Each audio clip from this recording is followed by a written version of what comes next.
So I was kind of wondering if I could pick your brain, because I feel like I know you pretty well at this point, but I don't want to project my idea of, who I want you to be, onto you. So I was wondering if you could just help me pick your brain about the matter of who you are. Because you could be all kinds of people, You could be the kind of person who's a little bit dark and contemplative. You could be kind of soft and squishy and warm. You could have pretty severe trauma, lots of little mysterious wounds in your head that we've just never gotten to talk about too much. Or you could be pretty normy, just good old high functioning, basic. To be honest, I hope you're this kind of brain. I hope that you have this kind of brain because that means that the labor of being your friend won't be too much labor, and that's kind of nice for me. But I'd be lying if I said that I'd be upset if you have any of these other types of brains. Because the thing is that I really like brains, and I really like humans, and I think a lot of our humanity is in here. And I'm no scientist. I don't even think I'm smart, but I do think that loving brains and loving picking brains is a worthwhile pursuit. So yeah, I was just wondering if you could help me pick. And maybe we could do that, by spending a little bit of time with each and every one of these little minds, and we can see which one resonates most with you. We'll just go one at a time, comparing and contrasting. Does that sound good?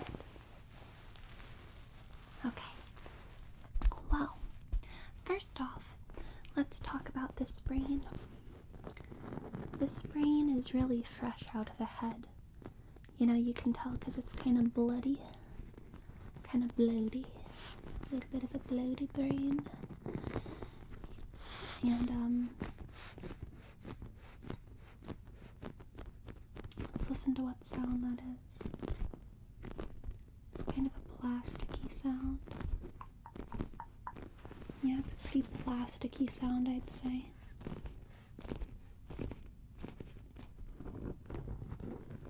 It rolls pretty well in the hand, this brain. And this brain doesn't have any sort of scientism going on in it. It feels like an organic object, like part of something bigger, but also complete in and of itself. It's not pretending to be anything it isn't, and it's also quite difficult to understand. There's no words on here, no labels. This is quite anatomically accurate, this brain. But in a way that's mysterious. This brain has mystique. And I think that's an important aspect of this brain. And I think if this were you would be the type of person that doesn't divide your conscious experience from the experience of being a being in a body, This is the type of person who identifies with their body because they aren't busy alienating themselves from their corporeal form with labels and categorizations.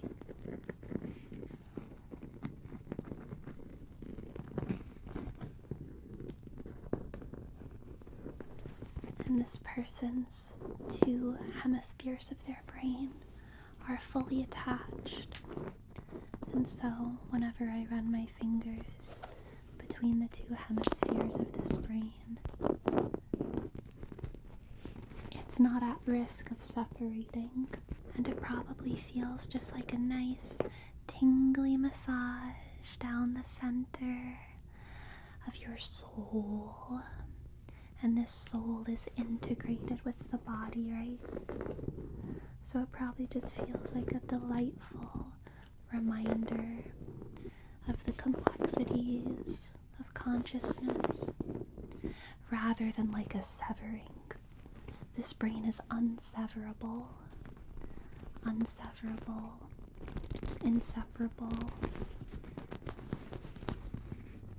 mysterious, organic. It's healthy, but there's not a lot of introspection going on here.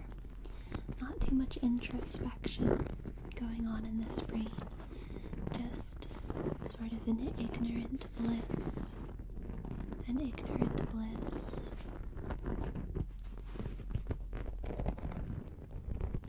Let's move on to the soft, squishy brain.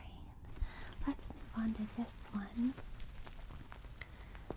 which, as we can see, has a very, very different texture, right? We can already tell this brain has a very different texture.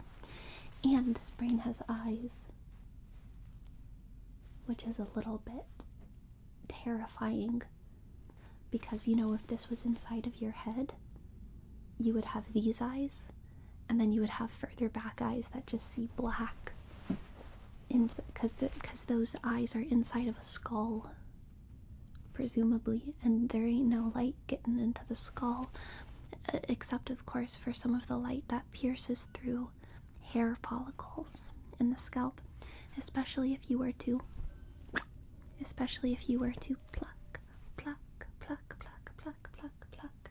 pluck some hairs fresh out the scalp. Then some light might shine through that hole, and then these little eyes inside of the skull, these little eyes, they might see shadows. They might see spatterings of light inside the skull, but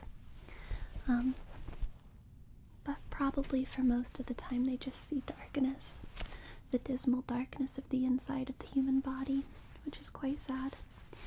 All that said, this brain is certainly the happiest of all the brains that we have here. Certainly the happiest. And this brain knows itself.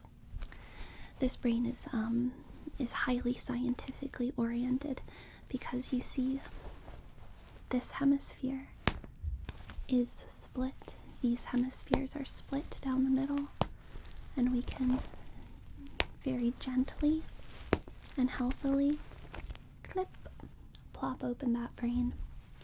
And you see on this side, all the parts of the brain are labeled. So this person, you know, if I were picking your brain and you picked this brain, you know, this person knows themselves at a deeply scientific level, so much so that they probably can't help but alienate their conscious spiritual experience from the experience of having a body, having a brain, having a heart, and being on the earth with feet and snot and other things.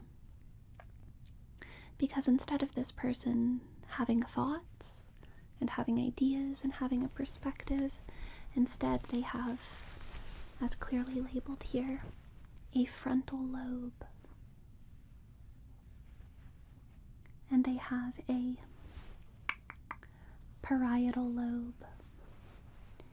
And they have a corpus callosum. A corpus callosum. That's where a lot of our words come from. Corpus callosum. And they have a hypothalamus.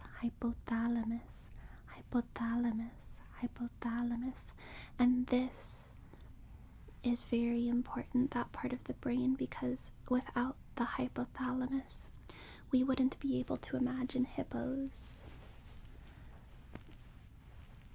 And then we wouldn't even really be able to see them, Because if you can't imagine them, you can't see them. Because all information is transmitted into the brain and reimagined within our inner world, our interior castle, our mind palace.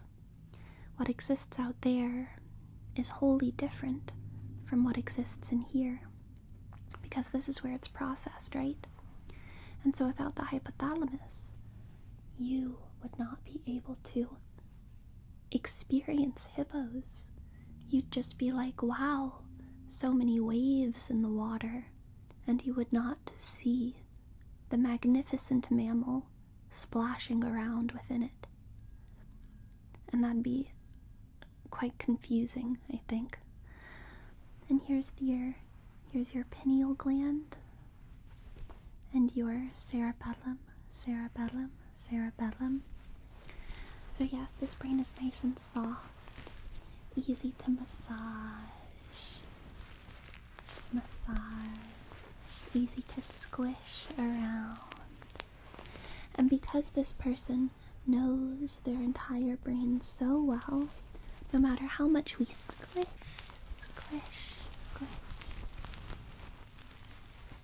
this person knows how to put back together their brain. You know, so if you were to pick this brain, then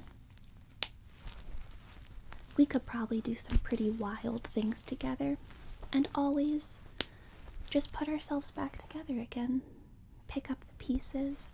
There wouldn't be irreparable damage ever that you could do to a brain that knows itself so well. To thine own self be true. Of course. Always. We can always pick up the pieces, clip ourselves together, and go on to live another day. We can massage this brain and give this brain scratch, scratches.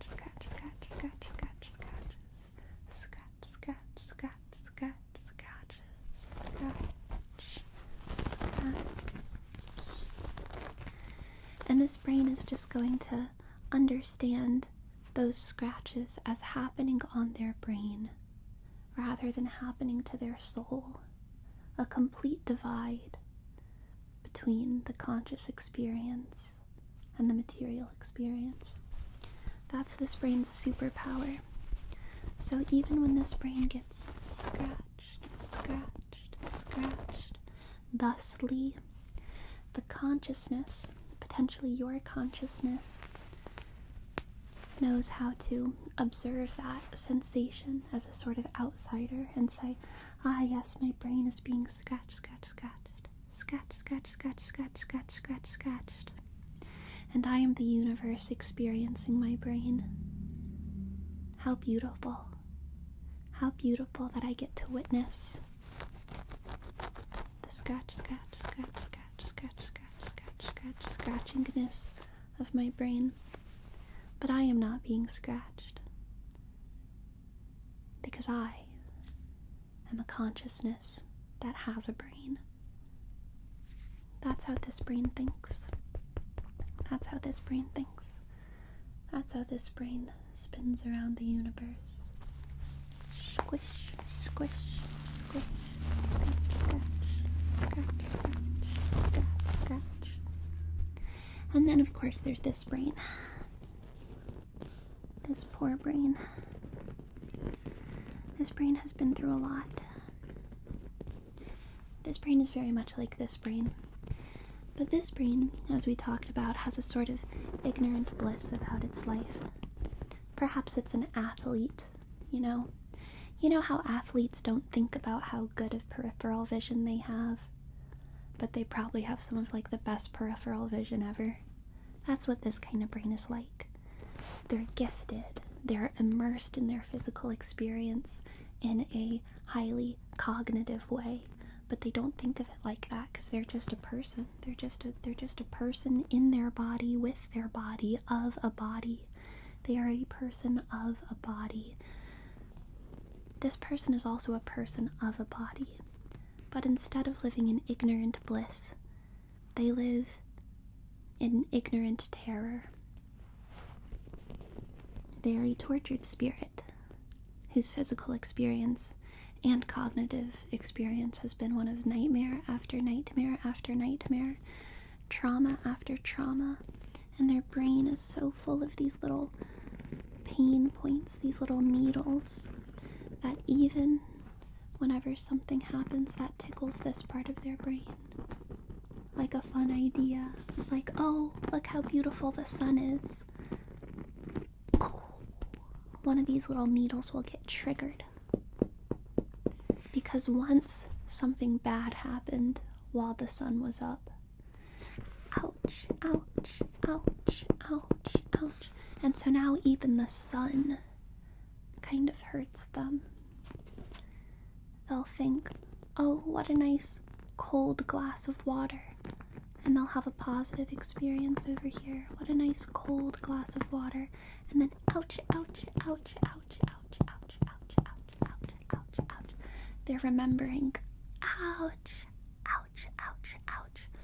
That time when someone threw a cold glass of water on them at school when they were 6. And their school uniform got all wet. And then they were embarrassed. And then it hurts and they can't even enjoy a cold glass of water anymore.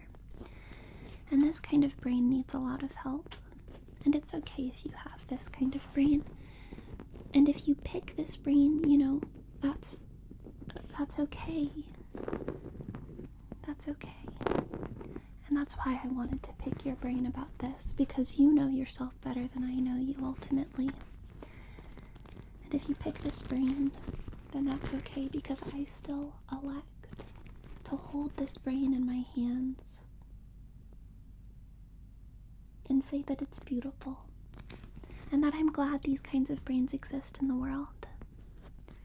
I'm glad these kinds of brains exist in the world because they help all of us be better people, and they have specific perspectives and insights that are really important, you know, because sometimes bad things do happen in the daytime, and sometimes cold glasses of water are too cold. That's just the way it is. Cold glasses of water are too cold sometimes, and we need brains like this to show that pain,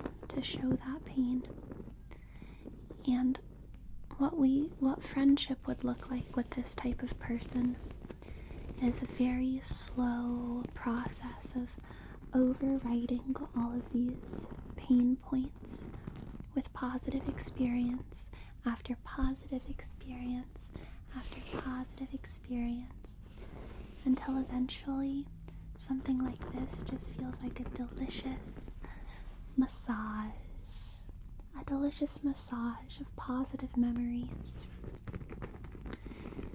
It doesn't have to be pathologized. We don't need a neurosurgeon to come in and manually pull out all these pins. Although that would be the bougie way to do it, but I'm kind of assuming we're poor, I guess. But we could just go in the good old-fashioned way, with friendship and maybe a little bit of religion, or just some silly, like, witchy, like, crystal girl shit, you know? And just slowly do some healing, some howling at the moon, some looking at the stars, until this brain starts to feel like the world is a good, safe place again. Because the world can be a good, safe place, even for brains that are full of needles. And brains like this are beautiful and good and important. Brains like this are beautiful and good and important. Now, our last option is also quite similar to this one, but this one is sort of self-taught, and we know that because instead of the brain being labeled, it kind of just has some Roman numerals and little numbers on it, which makes me think that this person is sort of like a Leonardo da Vinci, a country boy or a country girl, maybe with a little hayseed sticking out their mouth. They probably know how to handle a chicken, you know? And they're an intellectual type. So they never went to school. They never learned about the frontal lobe and the corpus callosum and the hypothalamus. But they still imagine hippos. And they still understand the sensation of language and idea and thought. They're deeply introspective. And they're a little bit type A. So they say, this thought feels like it's quite emotional. Perhaps it comes from this part of my brain. And then they think, oh, that felt very intellectual. Perhaps it comes from this part of my brain. And they spend their life thinking about thoughts and thinking about sensation and categorization, and they have an instinct for recognizing patterns. And they have a very clean brain because of that. Not a lot of clutter here. It's very crisp, crisp, crisp, crisp, crisp, crisp, crisp, crisp. And if I were to blow on this brain,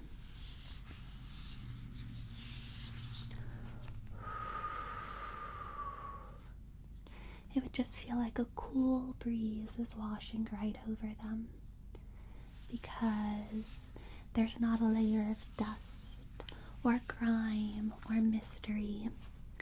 See, these brains, whenever I blow on them, nothing much. They don't really feel it deep on the inside, because it's just full of blood there, you know? Just sort of blood and brain and body on these brains, right? But this brain is so smooth, made out of some sort of silicone or perhaps rubber.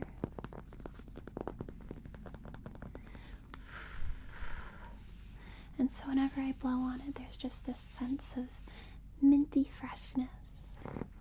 Very tidy little brain wrinkles, and a very clearly defined sense of self, sense of community. They understand the difference between an impulse and a desire and an ambition. They understand the difference between capital D depression and lowercase d depression. Even though they wouldn't call it depression, they'd probably just call it a 14. They'd probably just call it 14 and 15, or some sort of analog of that within their own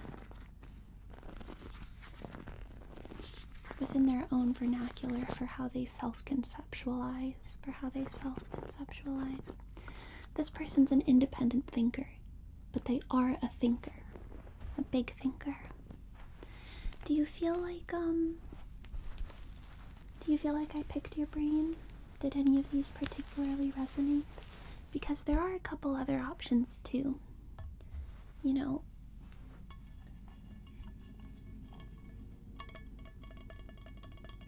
I have these really little brains.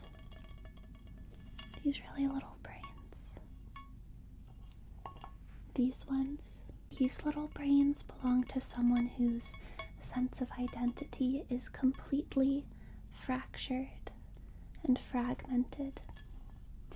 And so, instead of having one good, solid sense of identity, sense of self, they have this,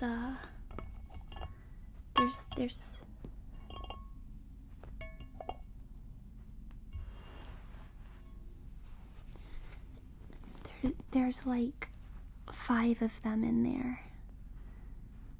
There's like 5 of them, and it's always a sort of chaotic party in their head. And whenever they're thinking and going through stuff in life, all of their different brains are smushing together and smashing together, and you never really know which one is going to come out on top and sort of be in charge of the situation. This sort of brain, you know, they're pretty unpredictable, but boy are they interesting.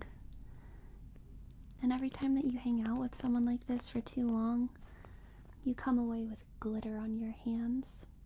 So you can't complain too much. You really can't complain too much. And even though these kinds of people can sometimes be a little chaotic, I would never want to wash my hands of them because the glitter they leave behind everywhere they go, you know, it's pretty special and unique to these fragmented, chaotic sorts of brains. Do you feel like you resonated with any of these?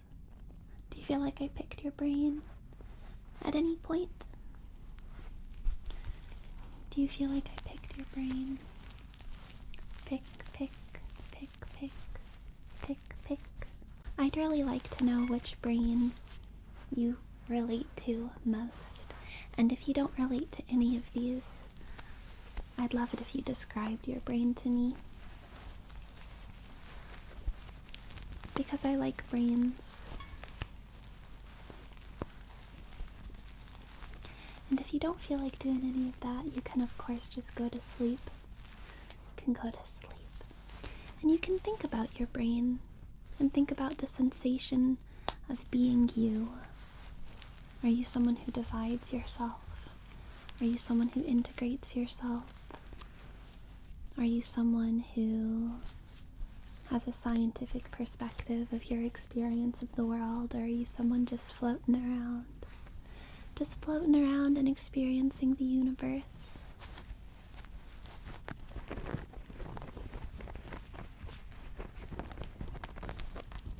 Because you can experience the universe in a very honest and undivided way.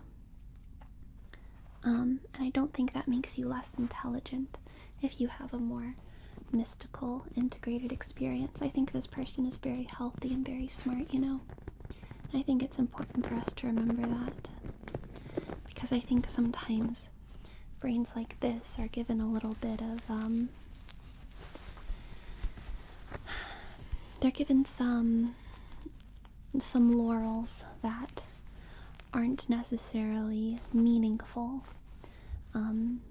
in my perspective, in the current zeitgeist. I think these brains are very good, and at least, you know, I think they're pretty equally good.